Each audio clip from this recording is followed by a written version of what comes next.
Para comenzar, hola compañeros, mi nombre es Juan Ángel Olvera Ramírez, actualmente estudio en la Universidad del Sables, plantel Comonfort. Me encuentro estudiando la carrera de Ingeniería en Tecnologías de la Información. Hoy les hablaré un tema sobre la generación de código objeto. A continuación explicaré un poco sobre mi objetivo de esta pequeña actividad y este video. Y mi objetivo es determinado como dar una explicación sobre el proceso del desarrollo de la generación del código objeto o máquina, y consiste en explicar las ventajas de la generación del código objeto. Además hablaré un poco de las desventajas que tiene al generarlo. Y nos dice que es posible generar tantas clases como queramos, de tal forma en el que un código objeto se pueda generar. Ahora nos dice que la comunicación en lenguaje máquina es particular y se usa de forma distinta para cada entorno de programación. Además, si lo vemos así, los lenguajes ensambladores tienen ventajas, ya que son lenguajes máquinas que nos ahorran tiempo. Por otro lado, quiero decir que el código objeto es la generación de un código fuente de forma natural, y es una de las fases en el cual un compilador convierte un programa sintácticamente correcto en una serie de instrucciones interpretadas por una máquina. A continuación, en esta imagen les explicaré sobre un poquito cómo es que se hace el desarrollo de un código objeto. Como podemos ver, este código pasa por un analizador léxico, de ahí se va a un analizador sintáctico, ya transforma las variables a un semántico, asimismo genera un código intermedio y genera la forma de optimizar un código máquina a un código objeto. ¿Cómo es generado el código objeto? Principalmente el código generado es generado por un compilador. Como hemos visto a lo largo de este curso, existen algunos códigos que son diseñados específicamente para programas multifuncionales o multitareas. ¿Cuáles son las cualidades básicas que debe tener o propiedades mínimas que debe tener el desarrollo de un código objeto? Debe llevar un significado exacto de fuente. Además, debe ser eficiente en términos del procesador o de la unidad aritmética lógica. Además, quiero expresar que las primeras fases para la creación del código objeto son que el lenguaje de programación sea un lenguaje máquina ánico en el que el procesador lo trabaje de forma nativa y que no puede ser escrito o traducido por un editor. Como segunda tarea es que este sea entendido de pies a cabeza por el analizador y el compilador lo interprete de una forma gráfica. Este es un ejemplo de un programa en el cual yo lo transformaré a código objeto. Este es un programa que estaba desarrollado en la máquina de lenguajes, y aquí más o menos nos muestra unas imágenes sobre el ejemplo. Por ejemplo, A es igual a B más C, y dice que lo traduce en el objeto de LD y RO, y asimismo son variables que determinan cierto paso. Y como la organización ocupa tres medios, se organiza de tal forma en que se pueda entender por el compilador. Por otro lado, cumple con una función, y finalmente cumple con las condiciones. Además, nos dice que soporta objetos de abstracciones de datos con una interfaz de aplicaciones de nombre de estado local. Los objetos tienen un tipo asociado dentro de una clase y soporta varias clases. Ahora, dentro de lo que es el ejemplo anterior que expliqué, hablaré sobre las formas en las que yo puedo traducir el ejemplo 2 de esta imagen. Como les mencioné anteriormente, es un programa que empieza con un begin y termina con un end. El end significa final y el begin en este caso significa el inicio. Aquí es un ejemplo que se desarrolló en un lenguaje de programación C, pero de igual forma trataré de explicarlo cómo es que lo podemos convertir a un código objeto. Y en este caso Particularmente a mí me gustó utilizar el programa MPLAB, en el cual se puede traducir también de forma, ya que es un lenguaje que se puede adaptar a un procesador o a un microprocesador general, y es por ello que yo utilizaré el MPLAB. Asimismo, como dije anteriormente, en este ejemplo nos muestra un poquito sobre cómo quedarían determinadas ciertas variables y cómo es que se gestionan los tiempos de ejecución para poder desarrollar un código objeto.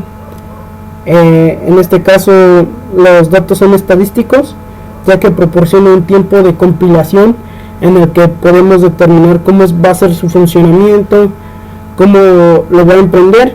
Y de antemano quiero decir que entender estos temas de la generación de códigos objetos fue algo muy grandioso, ya que nos dice que soporta varios lenguajes de programación. Uno de ellos, que es el que más conocemos entre yo como alumno y docente, y la maestra Alejandra como docente, podemos entender que en lenguajes de programación, los lenguajes que soportan la generación de un código objeto son los compiladores de Java, C++, C#, programación en C, en Python, en fin, hay una serie de programas en los que podemos programar, y hay que ver que estos códigos objetos nos muestran una interfaz si y un estado local que siempre lo muestran de forma oculta, ya que si nosotros lo llegáramos a necesitar, lo va a generar dentro de una clase, ya que están asociados, y además esas clases heredan tributos, y estos atributos los podemos conocer como los supertipos o superclases. Esas clases de las que nos hablan son clases en las que se pueden meter las variables de un programa o de una función en específico. Por ejemplo, me voy a regresar un poquito al ejemplo número 1. En esta imagen quiero que observemos la posición inicial, analizador léxico, y cómo es que transforma las variables del ID 1, el ID 2, el ID 3 hasta un cierto rango de un ID 60. Cuando se transforma o pasa por un analizador sintáctico, vemos que forma una forma de un árbol abstracto en el cual se dividen ciertas secciones. En estas secciones nos muestra la dimensión de un ID 1, un ID 2 y un ID 3. Cuando se genera este árbol abstracto, nuevamente genera un árbol semántico en el cual pasa por el mismo analizador semántico y genera las mismas IDs 1, 2 y 3.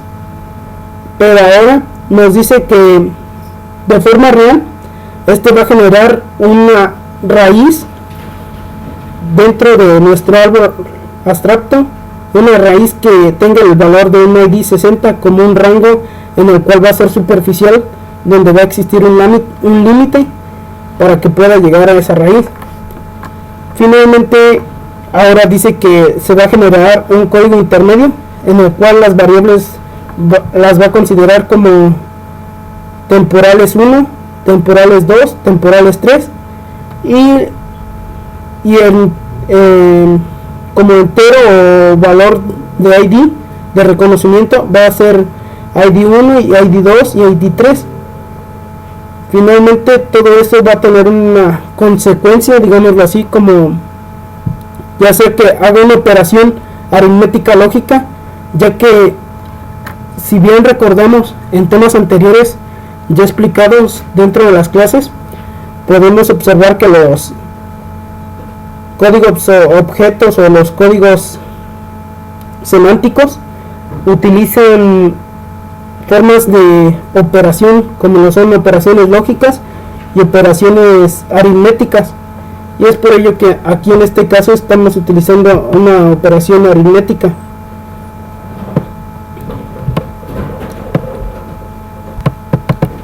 Una operación aritmética. Y ahora se va a optimizar a un código objeto. Este código objeto lo que hará es que va a trabajar de forma abstracta, en la cual genere las variables de mover, cambiar de posición y ajustar. Cuando mueve, se mueve el valor que se encuentra en el ID 1, lo va a pasar a la variable R2. Asimismo, cuando hay un cambio de posición, que es el comando move, en cuestión de programación, este comando va a tomar como valor el rango en el cual se definía la última raíz, que en nuestro caso era 0, a una raíz 1, y tomará el valor o cambiará el valor a la variable R2, y el valor de la ID2 lo tomaría la variable R1. Ahora, para construir un poco, yo hablaré sobre cómo es que voy a determinar mi código objeto dentro de este programa de MPLAB, y a continuación explicaré las variables. Por ejemplo, en este caso yo la variable KEQ H26 yo la determiné de un ejercicio anterior que ya habíamos visto, pero ahora como inicio va a tener la variable L, que va a tomar el analizador semántico para poder generar el código objeto. Aquí, por ejemplo, nos dice que el ejercicio de la imagen 2 estaba de inicio determinada con un begin, el cual el begin iba a contener el texto de hola mundo.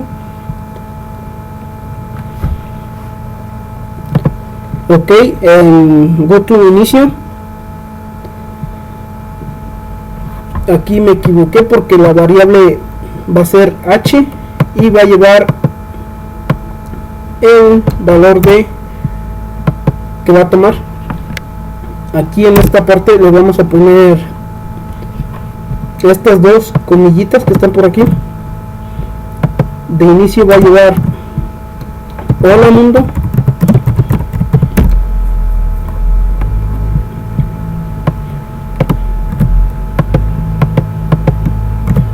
hola mundo, y como variables de movimiento va a llevar la clase saludos, es decir, que el valor que se encuentra en el inicio lo va a determinar como un final en un saludos dentro de un código objeto, y así es la forma en la que este va a determinar el saludo o el código objeto. Vamos a ver, entonces nos dice que como parámetro dentro de la variable move o mover va a llevar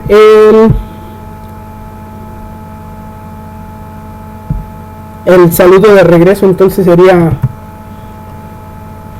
hola, y el valor al que vamos a añadir va a ser a la variable k, que es una respuesta en el sentido de inicio y regreso un saludo.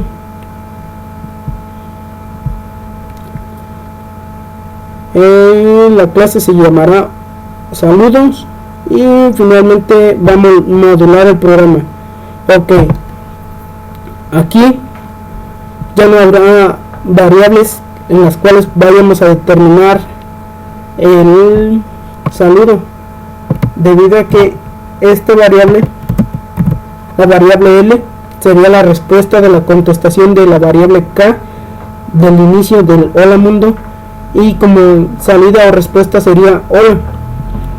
Finalmente vamos a concluir con la terminación de la clase con GoToInicio, que es como podemos determinar la modulación del programa, o finalmente, como bien dice, que nuestro begin inicia con es el inicio y nuestro end es una terminación.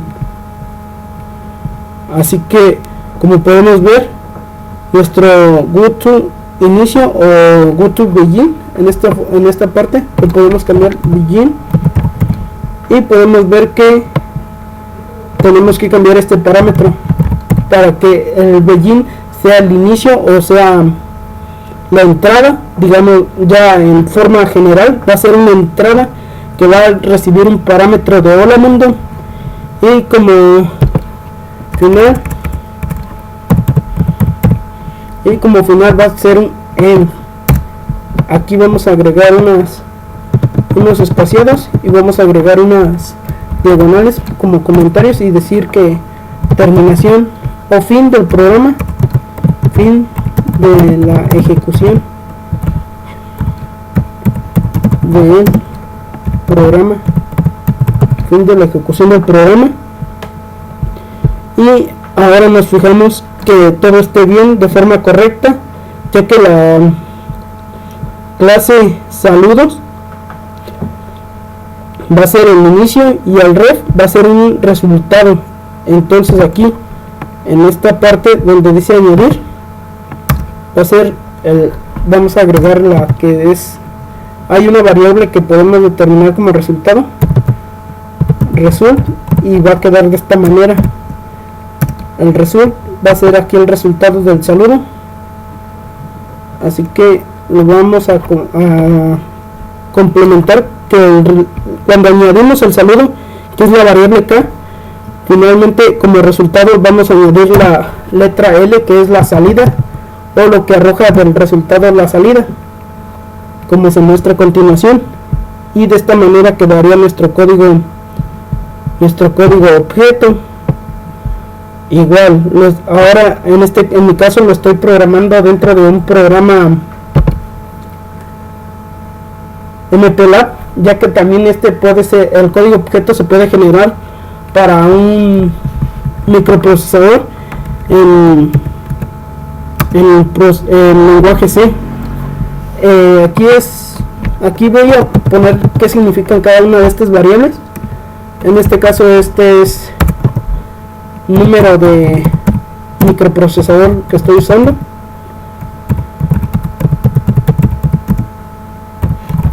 Utilizado, ok.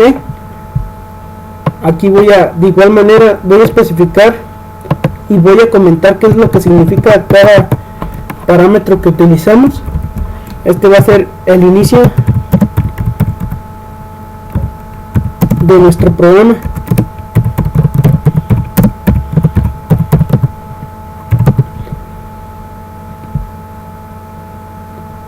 En esta que se llama variable result va a ser el resultado esperado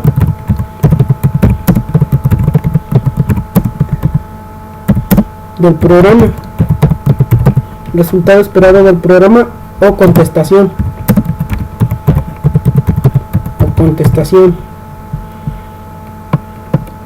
Finalmente, como dice en el último comentario, es fin de la ejecución del programa, y así es como terminaría.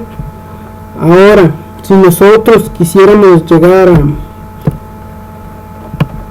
generarlo de la manera en la que nos explican las dos imágenes siguientes, como indica en la siguiente presentación, dice que el código objeto se traduce de la siguiente manera. En este caso él está dirigiendo unas variables con operaciones aritméticas de A es igual a B más C y B es igual a A más E, y como resultado esperado él arroja que LD es el inicio de la variable RO, que percibe al valor o el resultado de la variable b. Como comentario, lo que hace es que la variable RO, en este caso es A, es igual a la variable B. Después dice que añade la variable A, nuevamente suma la variable A para que exista un término de variable A y que ésta sea igual a la variable A más C. Asimismo, este hace como una extensión de la variable A como identificación para que este sea solo un término. Finalmente él vuelve a añadir la variable de A y la variable E para que se convierta en una sumatoria de la variable D, y finalmente lo vuelve a extender de la variable D a un valor de la variable A, y nos dice que la organización de la memoria en tiempo de ejecución es algo en la cual los datos estáticos son de ayuda, ya que la memoria de ejecución es algo que nos permite que nuestros datos de nuestro código objeto sean generados en tiempo real. Asimismo, que el programa se puede ejecutar de forma precisa y correcta. Por otro lado, quiero explicar que en nuestro caso de el ejemplo número 2 de esta imagen, nos dice que, si podemos ver, es que el mensaje está codificado con un bloque, es decir, una clase que se llama saludos. Este bloque de código se ejecuta solamente cuando se instancia una clase o una variable. Asimismo, al ver este programa podemos decir que es un simulador que simula los objetos que son siempre manejados por las clases, y además traen referencias consigo. También dice que, a diferencia de muchos lenguajes, el lenguaje objeto es el que tiende a simular los dos tipos de objetos que existen: el código objeto activo, que es aquel objeto que no se ha completado dentro de un bloque. El inactivo es aquel que ha completado un bloque de instrucciones. Y finalmente quiero decir que cada una de las optimizaciones que utiliza el código objeto en lenguaje máquina es independiente de la máquina y del usuario, ya que los resultados son un análisis que tienen la misma forma. Además, nos brindan la misma instrucción que especifican una propiedad de dicho código. Además, este código objeto, como característica general, siempre lo vamos a encontrar, es que nos ayuda a obtener información de un programa en el cual se ha destruido o se ha desmembrado para que sea compuesto por un código máquina. Además, quiero decir que el análisis de propagación de una constante para un código objeto es un punto en el que el programa determina una variable si es correcta o va a tener un valor. En este caso, si no es correcta, va a rechazar los valores. Para que un administrador de códigos objetos pueda funcionar, existen 4 puntos importantes en los cuales deseo enfocarme un poquito, explicando sobre el compartimiento de memoria. Lo que conlleva es que dentro de las fases de desarrollo hay que ubicar dónde vamos a almacenar nuestro código objeto y cómo es que se va a almacenar, es decir, vamos a ubicar una ruta de acceso. Asimismo, vamos a utilizar una organización física, como bien lo explica la segunda generación de código objeto. Dice que es el lenguaje ensamblador que genera una posición en la cual el lenguaje no es nativo a cuestión del microprocesador. Mas sin embargo, la organización física consiste en guardar o reacomodar en un cierto punto dentro de una carpeta nuestro programa, ya que si lo guardamos en una carpeta primaria, el código objeto no va a responder como sí. Mas sin embargo, si lo llegamos a guardar en una carpeta o memoria secundaria, el proceso de ensamblación sería mucho más rápido y por consistente esto será barato. Además, quiero decir que dentro de sus fases de desarrollo existe una etapa que se llama organización lógica, en la cual aunque la mayor parte de las memorias que estén utilizando los códigos objetos alinean directamente una secuencia en la que las variables de nuestro código objeto son determinadas por un procedimiento como camino o seguimiento hacia nuestro programa, y que este sea funcional para que tenga buenos arreglos y las funciones que realice sean correctas. A continuación, pues, para concluir con este video, quiero decir que en entender estos temas es algo muy bueno, ya que nos abrimos más la mente hacia lo que esperamos dentro de un área profesional. Al generar un código objeto, considero que es lo mejor que podemos hacer, ya que con él nos podemos dar cuenta sobre el funcionamiento que realizan muchos programas y cómo es que lo realizan y por cuáles etapas son las que estos deben de pasar para que sean aprobadas con una buena funcionalidad. Pues muchas gracias, compañeros, espero les haya gustado mi video. Excelente día.